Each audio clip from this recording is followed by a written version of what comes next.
Hello everyone, extra knowledge में आपका स्वागत है। तो आज हम जो कि कल मैंने प्रैक्टिस सेट अपलोड किया था फास्ट रिवीजन में, जिसमें हमने आपको 25 क्वेश्चंस कराए थे। और आज हम 26 से लेके 50 तक क्वेश्चंस को कंप्लीट करेंगे, जिसमें हम क्वेश्चंस करेंगे, साथ में कुछ उसके बारे में और भी एक्स्ट्रा जानने की कोशिश करेंगे। और फ्रेंड्स, आप चैनल को सब्सक्राइब कर लीजिए तथा हमारे फेसबुक पेज और टेलीग्राम चैनल को भी ज्वाइन कर लीजिए, जिसमें आपको आने वाली जो भी आपकी पीजीटी की परीक्षा है, इसके लिए बहुत सारे हम क्वेश्चंस डालते रहते हैं, तो आपके लिए यूज़फुल रहेगा। तो आप हमारे टेलीग्राम चैनल और फेसबुक पेज को भी ज्वाइन कर लीजिएगा। तो आइए स्टार्ट करते हैं। देखते हैं आप क्वेश्चन नंबर 26। परिस्थिति और भूमिका से संबंध कौन से निम्नलिखित कथन सही हैं? 1. परिस्थिति एक समाज में मान्यता प्राप्त सामाजिक स्थिति है। 2. भूमिका समाज के प्रति एक उचित व्यवहार होता है। 3. भूमिका व्यक्ति की परिस्थिति के लिए एक निर्देशिका होती है जिसकी व्यक्ति से आशा की जाती है। या 4. जैसे जैसे व्यक्ति अर्जित करता है वह उस पर आरोपित होती जाती है। तो निम्नलिखित कूट में से आपको सही उत्तर का चुनाव करना है। ऑप्शन ए दिया है 1, 2 तथा 3, ऑप्शन बी दिया है 1, 2 तथा 4, ऑप्शन सी दिया है 1 तथा 4, या ऑप्शन डी दिया है 3 तथा 4। तो बताइए इसमें से कौन सा कूट आपका सही है आंसर। तो यहाँ पे जो आंसर रहेगा ऑप्शन ए 1, 2 तथा 3 सही है। देखिए इस यहाँ पे बात किया गया है परिस्थिति या भूमिका के संबंध में कौन से कथन सही हैं। तो जिसमें जो पहला दिया गया है, परिस्थिति एक समाज में मान्यता प्राप्त सामाजिक स्थिति होती है। तो देखिए परिस्थिति क्या है, एक स्टेटस को बोला जाता है कि आपका जो स्टेटस, चाहे वो घर में आपका बहन भाई माता पिता का स्टेटस हो, या फिर जब बाहर आप जाते हैं, फील्ड में जाते हैं, जब आप अपनी मेहनत से कोई चीज़ हासिल करते हैं, जो स्टेटस या पद को प्राप्त करते हैं, वो भी स्टेटस होता है।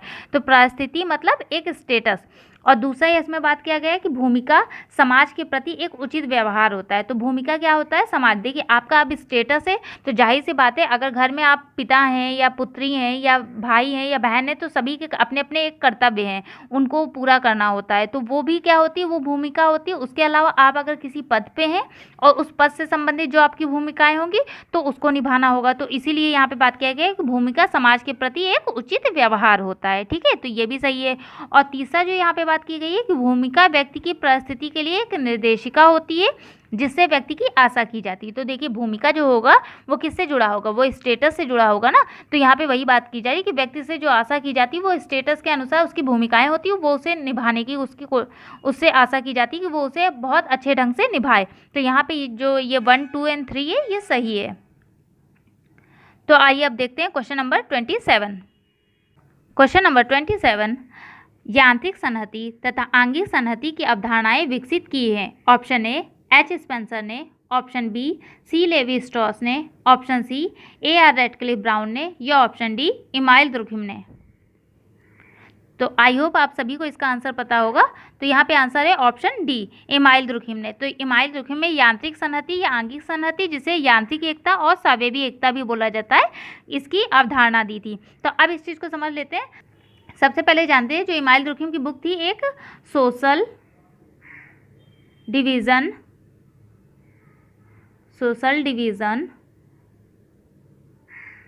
Of labour. ठीक है, सोशल डिवीज़न ऑफ लेबर, ये इनकी बुक थी। ये बुक जो थी इनकी 2 भाग में थी।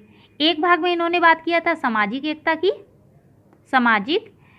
की बात किया, और एक में इन्होंने बात किया श्रम विभाजन की। ठीक है, तो हमें अभी जो पढ़ना है, हमें पढ़ना है सामाजिक एकता के बारे में। तो देखिए इनकी जो ये सोशल डिवीज़न ऑफ लेबर थी, ये 2 भागों में थी, एक सामाजिक एकता और दूसरा श्रम विभाजन। तो जो सामाजिक एकता है, इसके अंतर्गत बात करेंगे हम यांत्रिक एकता और सावयवी एकता। तो अब हम समझते हैं जैसे यांत्रिक एकता और सावयवी एकता क्या होता है। तो देखिए यांत्रिक एकता जो रहेगा, यांत्रिक एकता ये जो पाया जाएगा, ये आदिम समाजों में पाया जाएगा। अब इसको समझ लीजिए, आदिम समाज में जब पाया जाएगा, जाहिर सी बात है यांत्रिक एकता मतलब होता है जब हमारी आवश्यकताएं कम होती है, हमारा छोटा स्वरूप होता है, कम आवश्यकताएं रहेंगी, तो जाहिर सी बात है लोगों के बीच में मनमुटाव कम होगा, और उसमें कोई एक राजा होता है जिसकी सभी लोग बात मान करके आगे चलते जाते हैं। तो ये होता है यांत्रिक एकता। लेकिन जब आदिम समाज धीरे धीरे विकसित हुआ, जब उसकी आवश्यकताएं बढ़ी, उसका स्वरूप बढ़ा, उसकी जनसंख्या बढ़ी, तो क्या हुआ, धीरे धीरे यही यांत्रिक एकता किसमें परिवर्तित हो गया, सावयवी एकता में। ठीक है, यही आगे आगे सावयवी एकता में परिवर्तित हो गया। तो अब जब यांत्रिक एकता, जिस समय हमारे पास छोटा आकार था, कम आवश्यकताएं थी, तो इस समय अगर कानून की बात की जाए तो कौन सा कानून माना जाता था? दमनकारी। ये भी कई बार पूछा गया है, इसीलिए हम आपको बता रहे हैं। और सावयवी एकता में अगर हम देखें कि समाज में कैसे संतुलन स्थापित होगा, तो क्षतिपूरक कानून के द्वारा, क्षतिपूर्ति कानून के द्वारा। ठीक, तो क्षति, इसमें अगर कोई भी समाज के विरुद्ध कोई कार्य करता है तो उसे दंड दिया जाता है, उसकी क्षतिपूर्ति की जाती है। वहीं दमनकारी में क्या होता है, इसमें जो कानून की बात की गई है, इसमें ऐसे कानून की बात की गई है कि व्यक्ति से ऐसी आशा ही नहीं की जाती कि वो सामूहिक या समूह के लोगों के प्रति या उसके विरुद्ध कोई ऐसा कार्य करे, और उसमें इतना भय होता है कि वो उस कार्य को नहीं करता है। तो इस तरह से दमनकारी के अंतर्गत एक संतुलन स्थापित किया जाता है और क्षतिपूरक के अंतर्गत दंड दे करके किया जाता है। और सावयवी एकता जिसे आधुनिक समाज बोलेंगे, यांत्रिक एकता जिसे आदिम समाज बोलेंगे। आई होप आपको कॉन्सेप्ट क्लियर हुआ होगा। अब आइए देखते हैं क्वेश्चन नंबर 28। निम्नलिखित में से किस एक के कारण नदी घाटी सभ्यता के काल में नगरों की सर्वाधिक वृद्धि हुई है? ऑप्शन ए हस्तशिल्प समृद्धि, ऑप्शन बी जनसंख्या वृद्धि, ऑप्शन सी कृषि अवशेष, या ऑप्शन डी धातुक्रम कला। तो यहाँ पे जो आंसर रहेगा ऑप्शन सी कृषि अवशेष। तो कृषि अवशेष के कारण नदी घाटी सभ्यता के कारण नगरों में क्या हुई है? वृद्धि हुई है। अब इस चीज़ को समझेंगे कैसे हुई है। तो देखिए, कृषि अवशेष जहाँ पे कृषि का विकास ज़्यादा होगा, जब कृषि का विकास कहाँ पे होगा? नदी घाटी की सभ्यता के पास में कृषि का विकास ज़्यादा होगा, और जब कृषि का विकास होगा तो जाहिर सी बात है वहाँ उसके आसपास क्या होंगे? बहुत सारे बंदरगाह बन जाएंगे। बंदरगाह बनेंगे तो वहाँ आसपास कुछ लोग रहने के लिए भी व्यवस्था करेंगे। तो इस तरह नदी घाटी सभ्यता से ही कृषि का विकास हुआ और कृषि से ही नगरों की वृद्धि हुई। तो यहाँ पे यही बात किया गया है कि किस कारण नदी घाटी सभ्यता के काल में नगरों की सर्वाधिक, तो नदी घाटी सभ्यता के पास कृषि का ज़्यादा होता था और उसी के कारण नगरों में भी वृद्धि हुई थी। तो यहाँ पे आपका आंसर जो रहेगा ऑप्शन सी सही रहेगा। अब आइए देखते हैं क्वेश्चन नंबर 29। निम्नलिखित कथनों में से कौन सा सही है? ऑप्शन ए भारत में 1947 में निरंतर नगरीकरण की उच्च दर महसूस की जा रही है, ऑप्शन बी भारत में तीव्र नगरीय समृद्धि मुख्यतः निवल प्रवसन के कारण है, ऑप्शन सी सहज वृद्धि भारत में नगरीकरण की एक सार्थक संघटक रही, या ऑप्शन डी भारत में छोटे नगरों में सर्वोच्च वृद्धि दर देखी गई है। तो यहाँ पे जो आंसर रहेगा ऑप्शन ए सही रहेगा कि भारत में 1947 के बाद से क्या हो रहा है? नगरीकरण में हमेशा वृद्धि दर देखी जा रही है। ठीक, तो अब बात करते हैं नगरीकरण के बारे में कुछ आंकड़ों की। तो देखिए, सन 2011 की अगर जनगणना के अनुसार हम बात करें कि कितने नगर हैं, तो नगर जो होते हैं एक वैधानिक नगर होते हैं और एक जनगणना नगर होते हैं। तो टोटल हम अगर कुल नगरों की केवल अगर बात करें, कुल कितने नगर हैं सन 2011 की जनगणना के अनुसार, तो 2774। ठीक है, इतने कुल नगर हैं, 2774 नगर हैं। और इसमें कितनी जनसंख्या निवास करती है? अगर सन 2011 के आंकड़ों के अनुसार देखें तो 377.71 मिलियन। ठीक है, 71 मिलियन जनसंख्या निवास करती है। और अगर प्रतिशत में पूछा जाए कि कुल कितनी जनसंख्या निवास करती है, तो इसका आंसर होगा 31.16%। ठीक, यहाँ पे आपको तीन चीज़ें हमने बताई। सबसे पहले तो आंसर आपका रहेगा भारत में 1947 के बाद नगरीकरण में निरंतर वृद्धि हो रही है। दूसरा रहेगा सन 2011 के अनुसार कुल कितने नगर हैं, तो 2774 नगर हैं। और इस 2774 में कितनी नगरीय जनसंख्या निवास करती है, तो 377.1 मिलियन करती है। और अगर प्रतिशत में पूछा जाए तो 31.16% जनसंख्या निवास करती है। अब आइए देखते हैं क्वेश्चन नंबर 30। क्वेश्चन नंबर 30, महानगर के निम्नलिखित में से किस एक विशेष गुण को परिभाषित करने में उसे प्रजातीय अथवा सांस्कृतिक गलन पात्र कहा जाता है? ऑप्शन ए विषम जातीयता, ऑप्शन बी गतिशीलता, ऑप्शन सी घनत्व, या ऑप्शन डी आकार। तो इसमें से कौन सा रहेगा? ऑप्शन सी रहेगा घनत्व, या ऑप्शन डी रहेगा आकार, या ऑप्शन ए विषम जाति, या ऑप्शन बी गतिशीलता। कौन सा आंसर सही रहेगा? तो देखिए, यहाँ पे जो आंसर रहेगा ऑप्शन ए विषम जातीयता। तो महानगर का एक विशेष गुण जो कि उसे विषम जातीयता जो होती है वो उसे प्रजातीय व सांस्कृतिक गलन का पात्र कहा जाएगा। तो आपसे ऐसे भी क्वेश्चन पूछा जा सकता है कि प्रजातीय व सांस्कृतिक गलन का पात्र किसे कहा जाता है, नगर को या महानगर को? तो महानगर को प्रजातीय व सांस्कृतिक गलन का पात्र कहा जाता है। अब कैसे कहा जाता है इस चीज़ को समझते हैं। देखिए, विषम जातीयता का मतलब क्या होता है? विषम जातीयता का मतलब होगा जहाँ पे बहुत बड़े स्तर पे जब नगरों का जैसे कि विकास होगा, महानगर को विकास होगा, तो क्या होगा, बड़े पैमाने पे कारखाने होंगे, शिक्षण संस्थाएं होंगी, व्यापार होंगे, वाणिज्य संस्थाएं होंगी। तो वहाँ पे क्या होगा, लोग विभिन्न जाति के, विभिन्न धर्म के, संस्कृति के लोग आके रहने लगेंगे। तो क्या होगा, एक विषम जातीय समुदाय का निर्माण होगा। तो यही चीज़ें बोला है कि महानगर में विषम जातीयता जो होती है वो प्रजाति व सांस्कृतिक गलन का पात्र कही जाती है। ठीक है। और अगर इसको सन 2011 के आंकड़ों के अनुसार जानने की कोशिश किया जाए कि महानगर के बारे में थोड़ा बहुत जान लेते हैं। तो देखिए, सन 2011 के आंकड़ों के अनुसार अगर कुल महानगर पूछे जाए कितने हैं, तो कुल महानगर हैं 53। ठीक है। जिसमें से जो 40 महानगर हैं, ये महानगरों की बात की जाएगी 10 से 40 लाख जनसंख्या वाले महानगर हैं। उसमें से 9 जो रहेंगे ये महानगर रहेंगे आपके 40 लाख से अधिक आबादी वाले। ठीक है, 40 लाख से अधिक वाले आबादी वाले रहेंगे। तो कुल अगर बस महानगर आप बात करें तो कितने हैं, 53 हैं। और जिसमें 10 से 40 लाख की जनसंख्या वाले 44 हैं और 40 लाख से अधिक वाले कितने हैं आपके, 9 हैं। ठीक है, बस इतना सा याद रखिएगा क्योंकि पूछा इतना ही गया है। और आप यूजीसी नेट अगर जो भी स्टूडेंट देते हैं उन्होंने ये क्वेश्चन पढ़ा भी होगा कि सन 2011 के आंकड़ों के अनुसार कुल कितने महानगर हैं, तो 53 महानगर हैं। बस इतना सा याद रखिएगा आप। आइए अब देखते हैं क्वेश्चन नंबर 31। क्वेश्चन नंबर 31, समाजशास्त्र के जनक का जन्म हुआ वर्ष पूछा गया है। ऑप्शन ए 1822 ईस्वी में, ऑप्शन बी 1820 ईस्वी में, ऑप्शन सी 1810 ईस्वी में, या ऑप्शन डी 1798 ईस्वी में। तो यहाँ पे बात किया जा रहा है समाजशास्त्र के जनक का जन्म, ना कि समाजशास्त्र का कब उद्भव हुआ, इस बात को पूछा जा रहा है। तो देखिए, समाजशास्त्र की पहली बात तो जानिए जनक कौन है। समाजशास्त्र के जनक कौन है, अगस्त कॉम्टे। ठीक है, अगस्त कॉम्टे समाजशास्त्र के जनक है। और इनका जो जन्म हुआ, इनका जन्म हुआ 1798 ईस्वी में। कहाँ पर हुआ था, फ्रांस के मॉन्टपेलियर नामक स्थान पे हुआ था। ठीक है, फ्रांस का मॉन्टपेलियर नामक स्थान पे हुआ था। और ये जो अगस्त कॉम्टे थे एक कैथोलिक परिवार के थे। और अगस्त कॉम्टे अगर किस लिए जाने जाते हैं, तो इनका जो पॉजिटिविज्म का सिद्धांत था उसके लिए ये जाने जाते हैं। ठीक है, तो अगस्त कॉम्टे जो कि समाजशास्त्र के जनक हैं, इनका जन्म 1798 ईस्वी में फ्रांस के मॉन्टपेलियर नामक स्थान पे हुआ था। अब आइए देखते हैं क्वेश्चन नंबर 32। किसने समाजशास्त्र की विषय वस्तु की रूपरेखा प्रस्तुत करने के लिए 3 मुख्य मार्गों ऐतिहासिक, अनुभविक व विश्लेषणात्मक का उल्लेख किया है? Option A P A Sorokin, option B Auguste Comte, option C Howard Becker, या ऑप्शन डी एलेक्स इंकेल्स। तो यहाँ पे आंसर होगा option D Alex Inkeles. Alex Inkeles ने समाज की विषय वस्तु को 3 भागों में विभाजित किया। और इनकी जो पुस्तक थी व्हाट इज सोशियोलॉजी। ठीक है, व्हाट इज सोशियोलॉजी, ये इनकी बुक थी। इस बुक में इन्होंने समाजशास्त्र की विषय वस्तु को 3 भागों में बांटा है, एक ऐतिहासिक, दूसरी अनुभविक और तीसरी विश्लेषणात्मक। अब आइए देखते हैं क्वेश्चन नंबर 33।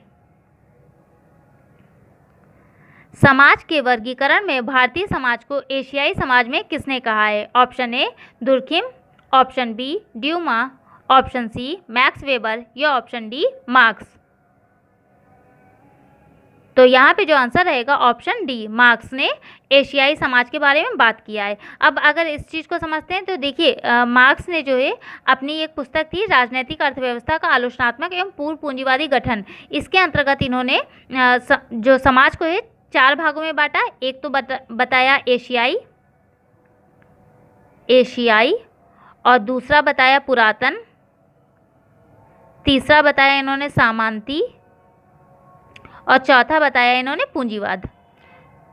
तो यहाँ पे जो बात की जा रही है एशियाई समाज, तो हम इसी को समझ लेते हैं। देखिए एशियाई समाज, तो कार्ल मार्क्स ने जो एशियाई समाज में किसका सबसे सर्वश्रेष्ठ उदाहरण लिया? भारत को। तो भारत को इसलिए लिया क्योंकि एशियाई समाज में इन्होंने वैसी बात किया था कि जो समाज कृषि प्रधान भी हो और उसमें राज्य व नौकरशाही का भी कुछ क्षेत्र पाया जाता हो, तो वो जो समाज होगा वो एशियाई समाज कहा जाएगा। और उसका सर्वश्रेष्ठ उदाहरण क्या देखने को मिलता है? भारत। भारत में क्या है? भारत जो कृषि प्रधान देश है, लेकिन इसमें नौकरशाही और राज्य का भी सहयोग उतना ही है। तो इसलिए एशियाई समाज, जो कि भारत के परिप्रेक्ष्य में किसने डिफाइन किया? कार्ल मार्क्स ने।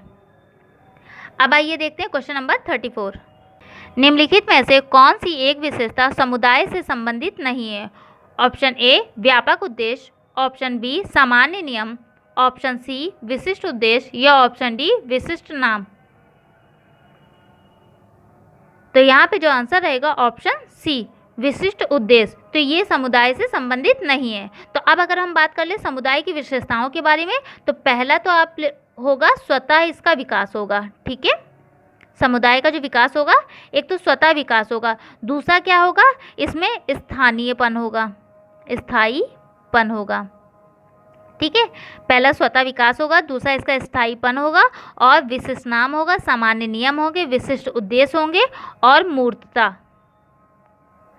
अनिवार्य इसकी सदस्यता होगी, अनिवार्य सदस्यता।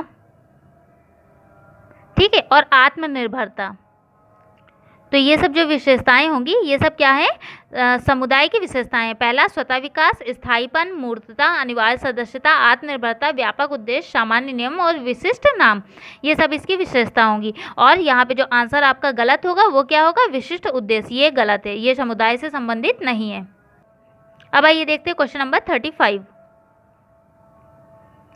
संस्थाओं के उद्विकास में निम्नलिखित में से कौन सा तत्व शामिल नहीं है? ऑप्शन ए विचार, ऑप्शन बी समूह की आदतें, ऑप्शन सी व्यक्तित्व या ऑप्शन डी संरचना। तो यहाँ पे जो आंसर रहेगा आपका ऑप्शन सी व्यक्तित्व। ये जो रहेगा ये आपका संस्थाओं से संबंधित नहीं है। तो देखिए अब संस्था के जो निर्माण का क्रम होता है, संस्था के निर्माण क्रम, अगर हम संस्था के निर्माण के क्रम की बात किया जाए तो सबसे पहले क्या आएगा? विचार आएगा। ठीक है, संस्था के निर्माण में सबसे पहले क्या आएगा? विचार या धारणा आएगी। तो जब कोई विचार या धारणा आएगी तो उससे क्या होगा? उससे होगा आदत का निर्माण। ठीक है, विचार धीरे धीरे क्या बन गई? आदत बन गई। और जब आदत बन गई तो उसके बाद क्या होगा? जनरीति बनेगी। ठीक है, जनरीति बनेगी और जनरीति बनने के बाद क्या होगा? प्रथा का निर्माण होगा। वही चीज़ प्रथा बन जाएगी और प्रथा से क्या निर्माण होगा? लोकाचार का निर्माण होगा, लोकाचार। और उसके बाद क्या होगा? संस्था का। ठीक, तो संस्था के निर्माण के लिए इतनी प्रक्रियाओं से गुजरना पड़ेगा। पहले आपके विचार आएगा और जब विचार जो होगा वो आवश्यकताओं की पूर्ति के लिए एक क्रिया करेगा।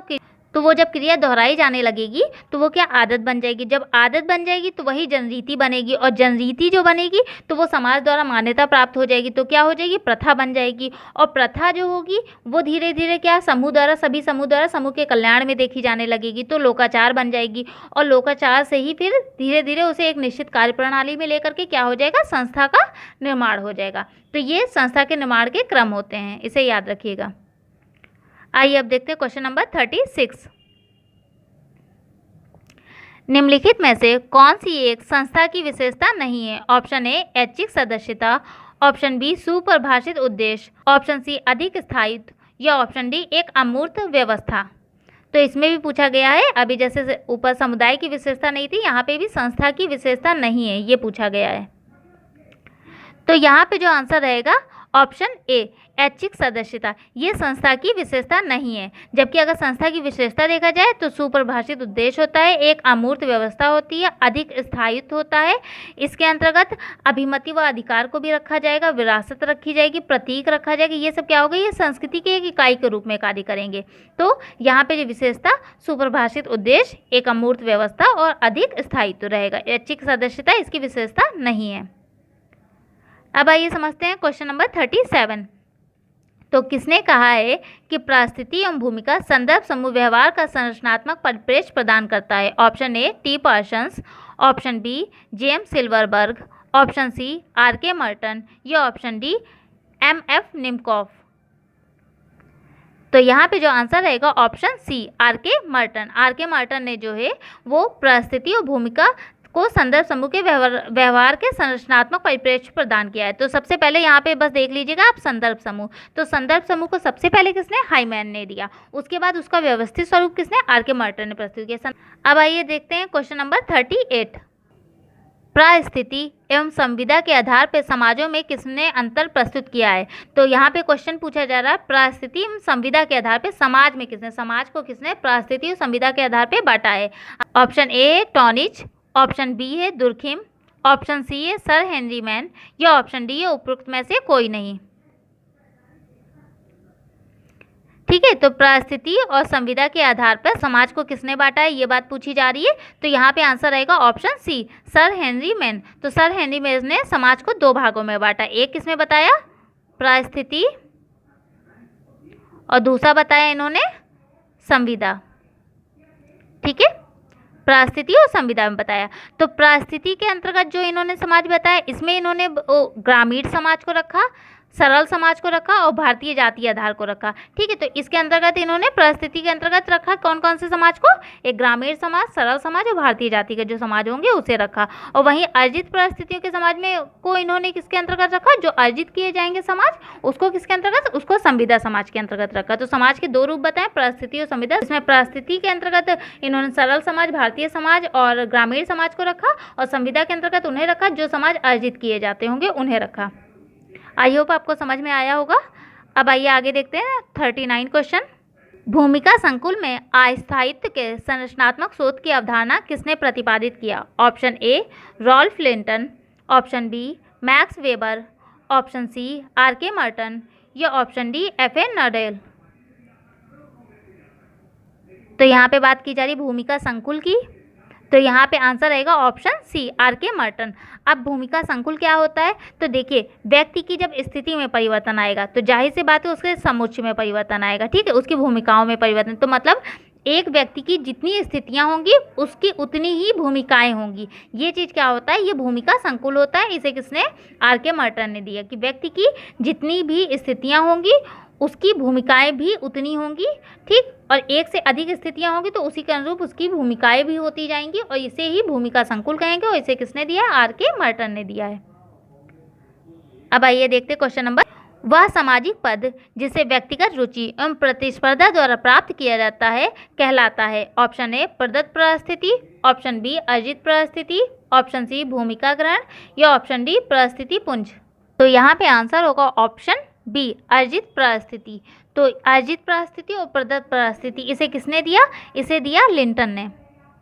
ठीक है, लिंटन ने परिस्थिति को दो रूप में बताया, एक प्रदत्त परिस्थिति और एक अर्जित परिस्थिति। तो प्रदत्त परिस्थिति वो होगी जो हमें जन्म से प्राप्त हो जाएगी, जैसे पिता, पुत्री, भाई, बहन, ये सब क्या होंगी परिस्थितियाँ, ये जन्म से प्राप्त हैं। जबकि अर्जित परिस्थिति में जब हम कंपटीशन, जैसे आप कंपटीशन में हैं, अभी आप बीट कर ले जाते हैं, आप किसी पद पे पहुंच जाते हैं, तो वो आपकी कौन सी परिस्थिति कही जाएगी, अर्जित परिस्थिति कहेगी। इसे किसने कहा, लिंटन ने बताया। ठीक है, लिंटन ने दो प्रकार की परिस्थिति बताई, प्रदत्त परिस्थिति और अर्जित परिस्थिति। उसके अलावा अगर हम भूमिका ग्रहण की बात की जाए तो इसको भूमिका ग्रहण को मीड ने भी बताया। और भूमिका ग्रहण वो होगा जब हम अपनी भूमिका जो जैसे हम होते हैं उसको छोड़ के जब हम किसी दूसरी भूमिका को ग्रहण कर लेते हैं तो उसे भूमिका ग्रहण कहेंगे। जैसे कि हम अगर इंटरव्यू देने जाते हैं या हम किसी नौकरी में जाते हैं तो वहाँ की जो हमारी भूमिकाएं होती हैं हम उन्हें ग्रहण करके अपनी भूमिकाओं को छोड़ देते हैं, वो भूमिका ग्रहण कहा जाएगा।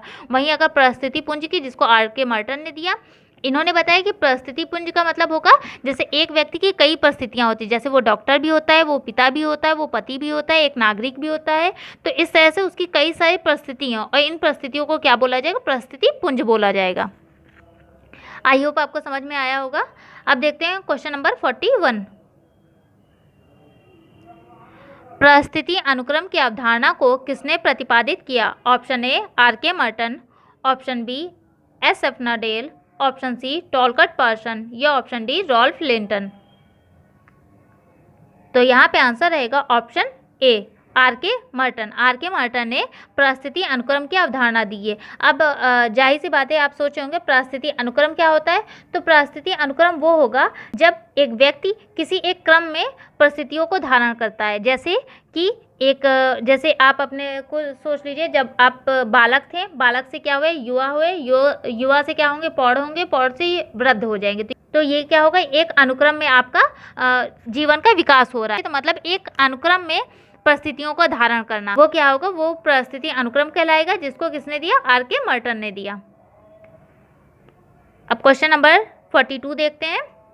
निम्नलिखित युग्म में से कौन सा सुमेलित नहीं है। ऑप्शन ए भूमिका निर्माण टर्नर, ऑप्शन बी भूमिका ग्रहण मीड, ऑप्शन सी भूमिका पुंज मर्टन, या ऑप्शन डी भूमिका दूरी सोरोकिन। तो यहाँ पे गलत पूछा गया कि कौन सा युग्म सुमेलित नहीं है। तो यहाँ पे आंसर रहेगा ऑप्शन डी भूमिका दूरी सोरोकिन। ये गलत है, भूमिका दूरी सोरोकिन ने नहीं दे करके गॉफमैन। ठीक, समझ लेते हैं क्या क्या होता है। जैसे भूमिका निर्माण जिसे टर्नर ने दिया, ये क्या होती है।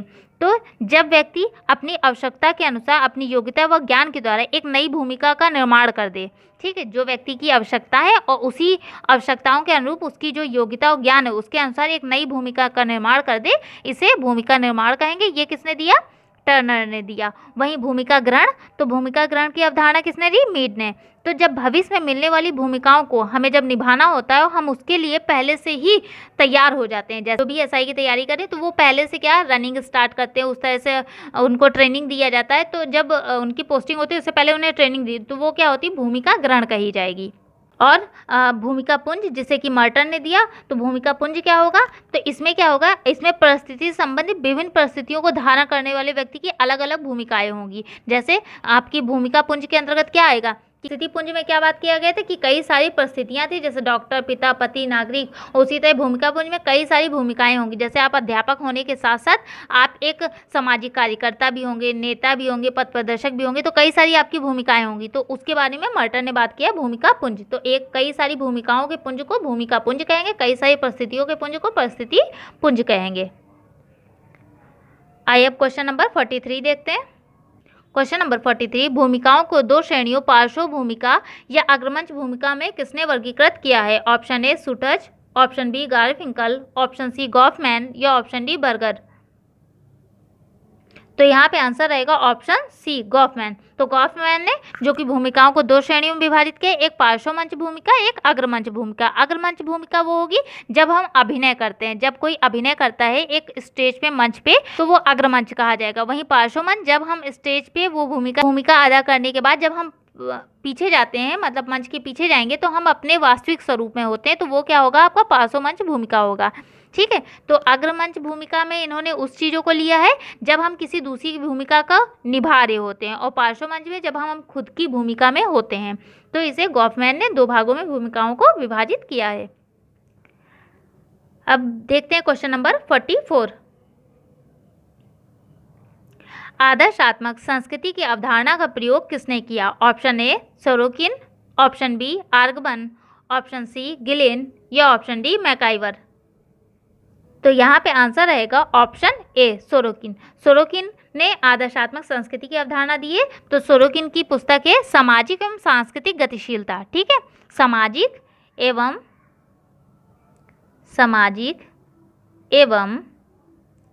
सांस्कृतिक गतिशीलता। ठीक है, हम बोलते जाते हैं, अगर आपको समझ में ना आए तो आप नोट डाउन कर लीजिएगा। सामाजिक एवं सांस्कृतिक गतिशीलता, इसमें इन्होंने संस्कृति को तीन भागों में बांटा। एक आदर्शात्मक संस्कृति, दूसरी इंद्रिय परक संस्कृति, और तीसरी आदर्शवादी संस्कृति। तो आदर्शात्मक संस्कृति की अवधारणा, तो देखिए इन्होंने तीन संस्कृति ना देके एक बस क्वेश्चन बता दिया कि आदर्शात्मक संस्कृति की अवधारणा किसने दी, तो सोरोकिन ने। अगर पूछा जाए आदर्शवादी संस्कृति तो भी सोरोकिन, और इंद्रिय परक संस्कृति तो भी सोरोकिन। तो क्योंकि सोरोकिन ने संस्कृति को तीन भागों में बांटा है। अब आइए देखते हैं क्वेश्चन नंबर 45। यह मत किसने व्यक्त किया है कि वर्ग स्थिति को न केवल उत्पादन के विशिष्ट रूप के आधार पर बल्कि उस सामाजिक स्थानांतरण के जिसके वे सदस्य होते के आधार पर परिभाषित किया जाता है। Option A T B Bottomore, option B Louis Althusser, option C Jairus Banerjee, या ऑप्शन डी एवी चायनाव। तो यहाँ पे आंसर रहेगा ऑप्शन बी, लुईस अल्थुजर। लुईस अल्थुजर का मत है कि वर्ग स्थिति को न केवल उत्पादन के विशिष्ट स्वरूपों के आधार पर बल्कि उसे सामाजिक संस्करण के सदस्य के रूप में भी परिभाषित किया जाना चाहिए। ये किसने दिया है, व्यक्त किया है? लुईस अल्थुजर ने। तो इसे याद कर लीजिएगा। आइए अब देखते हैं क्वेश्चन नंबर 46।